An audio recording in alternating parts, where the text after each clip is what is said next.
کبھی قرآن بھی اٹھا کے دیکھا کہ اللہ مجھ سے کیا کہہ رہا ہے؟ تیرے رب نے اتارا سب سے حسین کلام قرآن، کہ یہ وہ کلام ہے جس کو رب نے ایسے پکا سی کے بھیجا ہے۔ یہ جو ہمارے بچے آتے ہیں بیچارے، جاب بھی کرتے ہیں، پڑھائیاں بھی کرتے ہیں، کبھی قرآن بھی اٹھا کے دیکھا کہ اللہ مجھ سے کیا کہہ رہا ہے؟ اللہ دیکھنے والا ہے کہ ہم میں خوبصورت عمل کون کرتا ہے۔ ہم نے تو صرف قرآن خوانی کے لیے قرآن رکھا ہوا ہے، ختم پڑھ لو، اس کے لیے قرآن رکھا ہوا ہے۔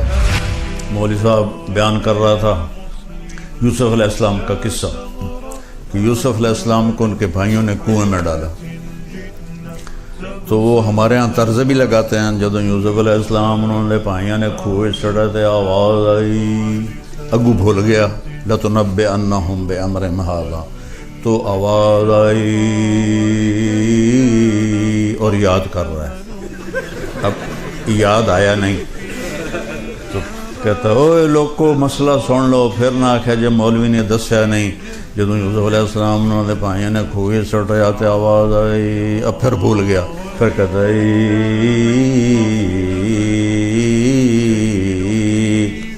پھر یاد نہیں آیا، کہ جو ہوں نہ دسیا تو مینوں لتر پین گے، اوے سن لو مسئلہ غور نال سن لو، قرآن بیان کر رہے ہیں، میں کوئی خبراں نہیں سنا رہا۔ جب یوسف علیہ السلام انہوں نے بھائیوں نے کھوئے چڑھے تھے، آواز آئی کڑم، آواز آئی کڑم۔ یہ تو قرآن کے ساتھ ہو رہا ہے۔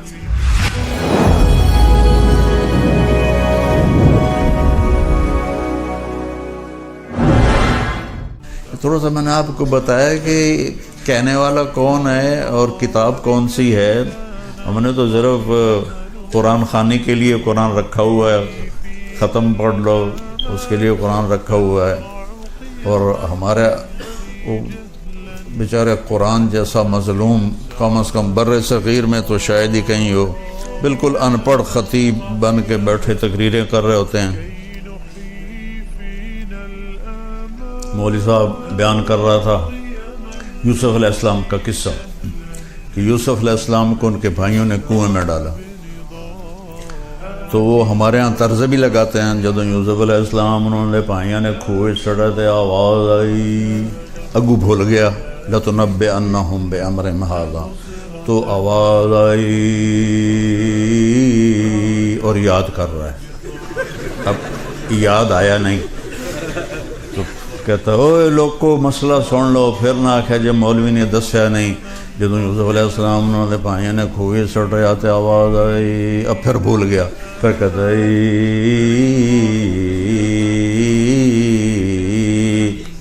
پھر یاد نہیں آیا، کہ جو ہوں نہ دسیا تو مینوں لتر پین گے، اوے سن لو مسئلہ غور نال سن لو، قرآن بیان کر رہے ہیں، میں کوئی خبراں نہیں سنا رہا۔ جب یوسف علیہ السلام انہوں نے بھائیوں نے کھوئے چڑھے تھے، آواز آئی کڑم، کڑم، پانی میں گرنے تو آواز ہوتی نا، کڑم، آواز آئی کڑم۔ یہ تو قرآن کے ساتھ ہو رہا ہے۔ کبھی آپ نے اٹھا کے دیکھا کہ اللہ کیا کہتا ہے؟ کیا کچھ کرتے ہو، کیا کچھ پڑھتے ہو، کیا کیا پڑھائیاں کرتے ہو، ساتھ جاب بھی کرتے ہو۔ یہ جو ہمارے بچے آتے ہیں بیچارے، جاب بھی کرتے ہیں، پڑھائیاں بھی کرتے ہیں، کبھی قرآن بھی اٹھا کے دیکھا کہ اللہ مجھ سے کیا کہہ رہا ہے؟ تو اللہ تعالیٰ نے کہا ہے کہ لِيَبْلُوَكُمْ أَيُّكُمْ أَحْسَنُ عَمَلًا، میں تمہیں آزما رہا ہوں، تم نے مر کے میرے پاس آنا ہے، تم میں سب سے خوبصورت عمل کون کرتا ہے؟ یہ نہیں کہا تم میں زیادہ عمل کون کرتا ہے، تم میں زیادہ خوبصورت عمل کون کرتا ہے۔ صحابہ اتنے عبادت گزار نہیں تھے جتنے تابعین تھے، صحابہ کا اتنا علم نہیں تھا جتنا تابعین کا تھا۔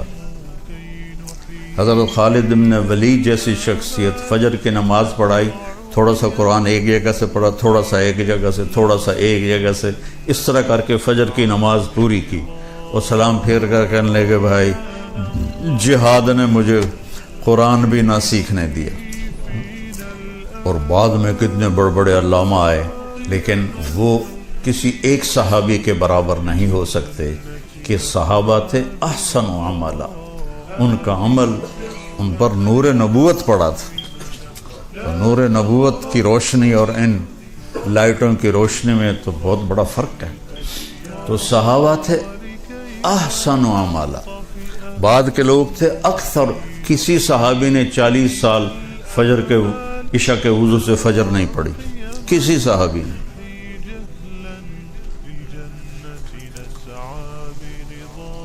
تابعین کتنے ہیں جنہوں نے جو عشاء کے وضو سے فجر کی نمازیں پڑھی؟ تو اللہ تعالیٰ ہمیں ہمارا پیپر ہو رہا ہے تو میں خلاصہ کر کے بتا رہا ہوں کہ ہم میں سے زیادہ خوبصورت عمل کون کرتا ہے۔ ایک واقعہ سناتا ہوں۔ تبوک کے موقع پر آپ نے فرمایا چندہ اکٹھا کرو۔ حضرت عثمان رضی اللہ تعالیٰ عنہ نے 10,000 سپاہیوں کا کھانا پینا انتظام کیا اور 300 دینار اوپر دیے۔ تو ہمارے نبی ایسے آپ کے دیناروں کو ایسے ان سے کھیل رہے تھے، وہ فرما رہے تھے ما علی عثمان اللہ یعمل بعد، عثمان آج کے بعد تو کچھ بھی نہ کر، تیری جنت واجب ہوگی۔ عبد الرحمن بن عوف اپنا سارا مال اٹھا کے لے کر آئے اور پورا مال صدقہ کر دیا۔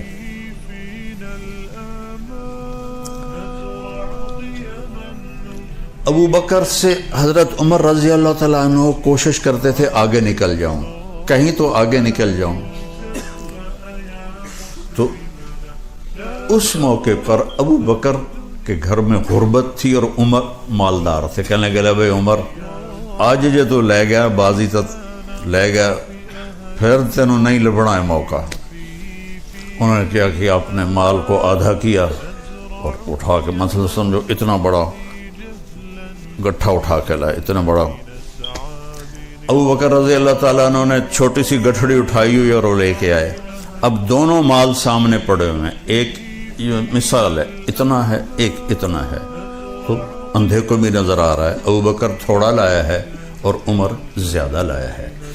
اب اگر سوال میرے نبی یہ کرتے عمر کتنا لائے ہو، ابو بکر کتنا لائے ہو، تو ابو بکر ہار گئے تھے اور عمر جیت گئے تھے، اور اللہ اس رسول کو پتہ ہے کہ اصل قصہ کیا ہے۔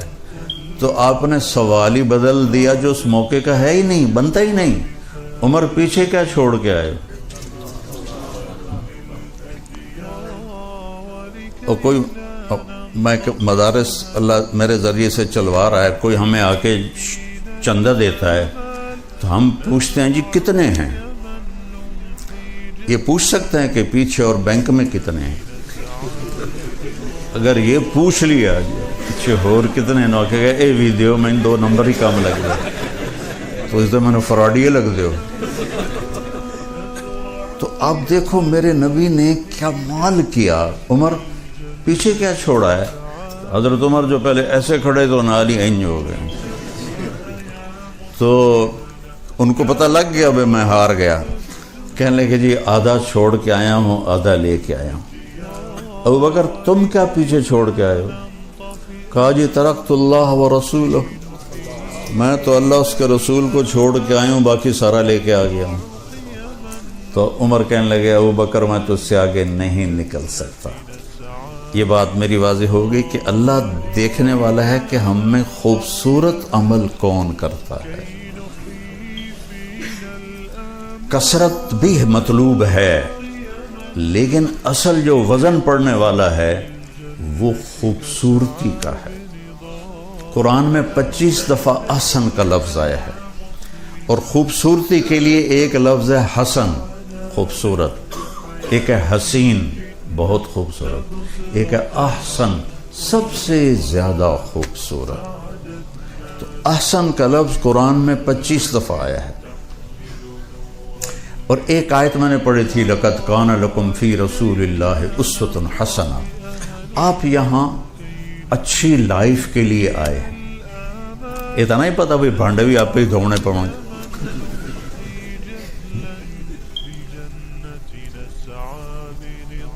لائف خوبصورت ہو وہ کپڑے، گاڑی، پیسے کے ساتھ اس کا کوئی تعلق نہیں، کیونکہ زندگی اندر ہے، باہر نہیں ہے۔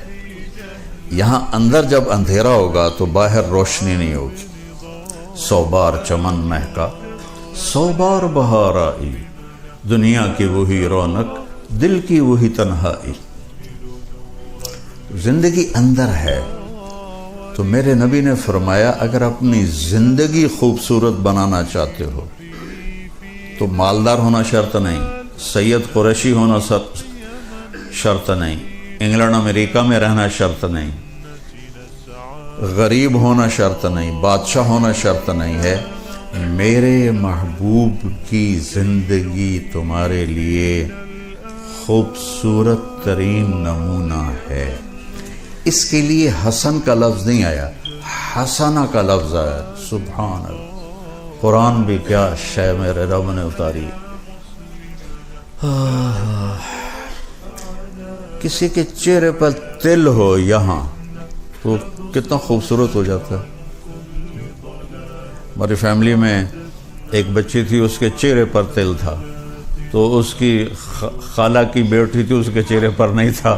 کہتی پتر اے میری بیٹی دی گال دینا، اپنی گال میں لا دے، شاید یہ تو بھی تیل آ جائے۔ تو چہرے کا وہ تل جو پورے چہرے کو حسین بنا دیتا ہے اسے عربی میں حسنہ کہتے ہیں۔ حسنہ، حسن، یہی ہم سے منگوایا قرآن میں، ربنا آتنا فی الدنیا حسنا نہیں کہا، حسنتن فی الآخرۃ حسنتن وقنا عذاب النار۔ کہ زندگی کو اگر خوبصورت بنانا ہے تو اپنے نبی کی طریقے پر آ جاؤ۔ مجھ سے ایک آدمی کہنے لگا آپ کو کون سا شاعر پسند ہے؟ میں نے کہا اقبال۔ کہنے لگا اس کے اشعار میں سب سے اعلیٰ شعر کون سا ہے آپ کے نزدیک؟ میں نے کہا کہ محمد سے وفاتوں نے تو ہم تیرے ہیں، یہ جہاں چیز ہے کیا لوح و قلم تیرے ہیں۔ تو حسنہ، اگر لائف اتنی خوبصورت بنانا چاہتے ہو کہ لوگ بھی دیکھ کر ان کو مزہ آئے، یار کیا خوبصورت لائف ہے، تو میرے نبی کی غلامی میں آؤ، میرے نبی کے طریقے پر آؤ، تو تم چہرے کا تل بن جاؤ گے لوگوں میں، ایسے حسین پرکشش بن جاؤ گے۔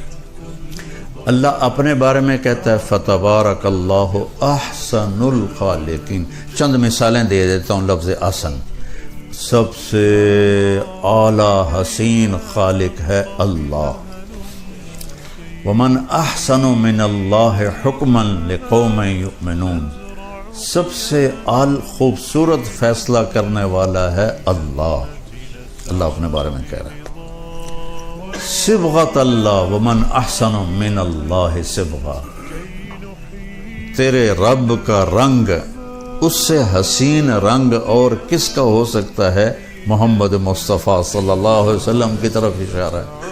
اللہ احسن، اللہ نے اپنے نبی کو کہا احسن، پھر کہا اللہ نزل احسن الحدیث، تیرے رب نے اتارا سب سے حسین کلام قرآن۔ سب سے حسین کلام قرآن، یہ بہت خوبصورت۔ حضرت عثمان رضی اللہ عنہ فرمایا کرتے تھے کہ لوگوں کو قرآن کا پتہ چل جائے تو زندگی بھر قرآن سے آنکھیں نہ ہٹائیں، نظریں نہ ہٹائیں۔ تو ہمارا تو ہم ویسے ہی اجمی ہیں، ہم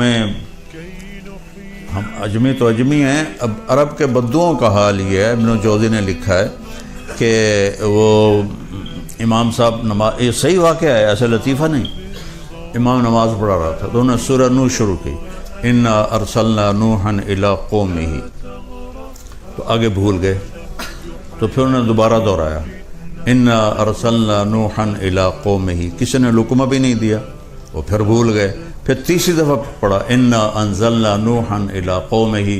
پیچھے ایک بدو عرب کھڑا تھا، کہنے لگا جو نوح نہیں جانتا تھا کسی ہور نو گل دے۔ یہ صحیح واقعہ ہے، لطیفہ نہیں ہے۔